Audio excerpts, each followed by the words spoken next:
Bon, il nous reste à voir les angles formés par des droites parallèles coupées par une droite sécante. Donc, je t'ai mis les droites parallèles en rouge et la droite sécante est en noir. Donc, si tu remarques bien, il y a 8 paires d'angles. Il y a 8 angles là-dedans, donc 4 paires d'angles. Et il y a des relations qu'on peut faire avec tout ça. Euh, Idéalement, tu devrais être en mesure, à partir d'un angle seulement, de trouver les 7 autres en utilisant tes relations. Donc, il y en a 3. Je vais aller te chercher ça, que tu vois c'est où dans ton document. On est rendu à cette page-là. Okay. Donc, ce qu'on va parler, c'est des angles correspondants, des angles alternes externes, puis des angles alternes internes. Donc, je retourne à mon petit dessin. Quand on parle de interne, là, je t'explique les mots de vocabulaire. Interne, ça veut dire c'est toute la région qui est comprise entre tes deux droites parallèles. Tu vois là où je fais mon petit zigzag, là, tu peux mettre ça en couleur sur ta feuille, ça va t'aider. Ça, c'est la région interne. Donc, tous les angles qui se trouvent dans cette région-là, on les appelle internes. Ce qui est à l'extérieur de tes droites parallèles, là où je me promène, donc de ce côté-ci ou en bas complètement, c'est à l'externe, donc les angles vont porter le nom de externe. Le mot alterne, ce qui veut dire, là je veux que tu portes ton attention sur la droite séquente. Alterner, là, dans la vraie vie, ça veut dire qu'on passe d'un à l'autre. Hein? Je dis oui, je dis non, je dis oui, je dis non. C'est ça, alterner. Donc, des angles alternes, ça veut dire qu'il y en a un qui sera d'un côté de ma droite séquente et l'autre angle sera de l'autre côté. OK? Sans, ça c'est une petite précision importante, sans être adjacent. Ils ne doivent pas se toucher. Fait que si tu regardes l'angle ici de 68 degrés, puis l'angle de 68 degrés ici, on peut les appeler alternes parce que j'en ai un de chaque côté de ma droite séquente. La même chose avec cet angle-là et celui-là, on pourrait dire qu'ils sont alternes aussi. Donc, une fois que ça c'est dit, maintenant, qu'est-ce que c'est que des angles alternes externes? Ça veut dire que j'en ai un de chaque côté de la droite séquente et ils doivent en plus se situer dans la région externe. Donc, si tu regardes celui-là de 68 et celui-là de 68, on les appelle des angles alternes externes. Et qu'est-ce qu'on sait des angles alternes externes? Ils ont la même mesure. Ils sont congrus, ils sont isométriques. Donc, je pourrais, à partir de cet angle-là, déduire la mesure de l'angle ici en bas. Là, bon, j'ai changé ça pour être capable de travailler. Donc, mon angle de 68 degrés ici est alterne externe parce qu'il se trouve dans la région externe et ils sont de chaque côté de ma droite séquente avec cet angle-là. Donc, ils ont la même mesure. Ils sont isométriques. Fait que je viens d'en déduire un. Maintenant, est-ce que je pourrais trouver la mesure de cet angle-là? Au fur et à mesure qu'on avance, je vais t'expliquer quel type d'angle il s'agit, c'est quoi la relation entre mes angles, puis comment on déduit la mesure. Cet angle-là, puis cet angle-là, là, si tu fais le focus juste sur cette zone-là, là, as-tu remarqué que ça puis ça forme un X, ça serait des angles opposés par le sommet. Donc, je vais essayer d'aller te le...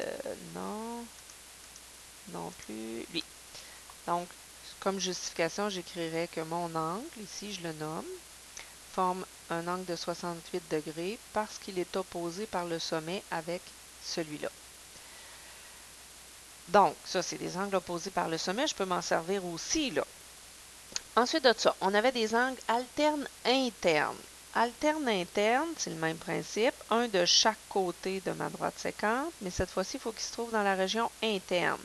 Donc, ça serait avec cet angle-là. L'angle de 68 en vert ici et l'angle de 68 en rose ici, ils sont alternes internes. Donc, la justification, tu me nommes cet angle-là, tu me dis il mesure 168 degrés parce qu'il est alterne interne avec celui-là, donc ils sont isométriques. On a vu alterne interne, alterne externe, il reste correspondant.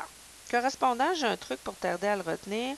Un correspondant, là, peut-être que tu as fait ça au primaire, mais un correspondant, c'est quelqu'un qui est pareil à toi. Hein? Donc, ton correspondant dans une autre école, c'est l'élève qui t'est associé, c'est ton pareil. L'autre truc que je peux te donner aussi, c'est quand tu prends un Kodak. Correspondant, Kodak, ça commence par co toutes les deux. Donc, imagine, je suis en hélicoptère, je me promène au-dessus des rues de la ville et je prends cette intersection-là en photo. Et ensuite de ça, je prends ma photo. Ah, je pourrais le faire même pour vrai. Attends un petit peu, comme ça ici. Donc, je prends cette photo-là, la photo de cette intersection-là. Puis là, ce que je vais faire, je ne sais pas si ça va fonctionner. Je pense que ça ne marche pas. Donc, je prends la photo de cette intersection-là et je viens la déplacer par-dessus cette intersection-là.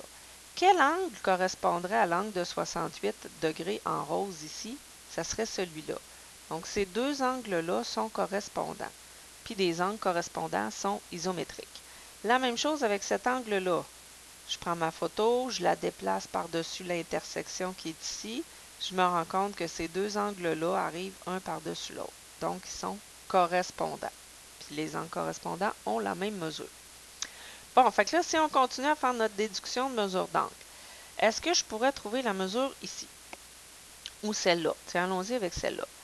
L'angle qui est ici, as-tu remarqué qu'il forme un angle plat avec l'angle de 68 degrés? Dans ce sens-là, ou ça pourrait être dans ce sens-là aussi, là. OK? Donc, peu importe dans quel côté tu le prends, fait que ça mesurerait 112 degrés. Parce qu'il forme un angle plat avec cet angle-là et tu me le nommes. Maintenant, comment on ferait pour trouver la mesure de cet angle-là? Ben, tu peux y aller en disant que ces deux-là sont opposés par le sommet. Tu pourrais me dire que ces deux-là forment un angle plat.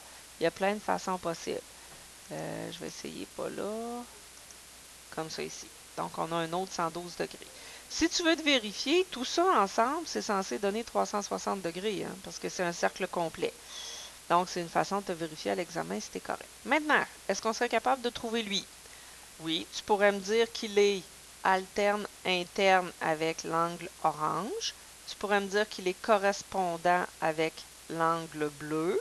Tu pourrais me dire qu'il forme un angle supplémentaire avec l'angle vert ici. Ou tu pourrais me dire qu'il forme un angle supplémentaire avec l'angle rose qui est là. Vois-tu, tu as 4 chemins possibles. Tout ça, c'est bon. Tu vas me donner celle que ton cerveau voit, tout simplement. Fait qu'on a un 112 degrés là aussi. Attends un petit peu, j'ai pas le bon. Comme ça. Et il nous reste ce dernier-là à trouver. Quelle est sa mesure? Ben là, tu pourrais me dire vaut 112 parce qu'il est opposé par le sommet. Encore une fois, tu as plein de chemins possibles. Tu pourrais me dire qu'il est alterne externe avec celui-là.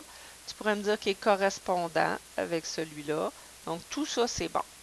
Fait que ces mots-là, c'est important que tous ces mots-là, tu les prennes en note, que tu les apprennes. Maintenant, je vais te faire mettre la couleur sur ta feuille.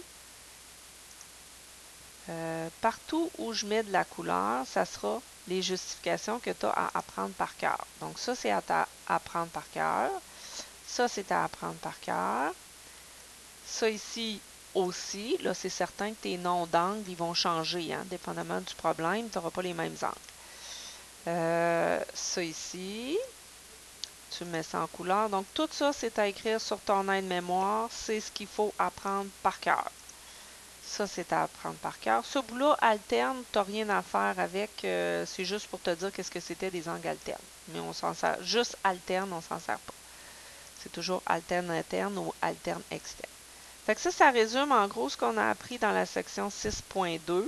Avec ça, ben, tu devrais être en mesure de faire ton travail.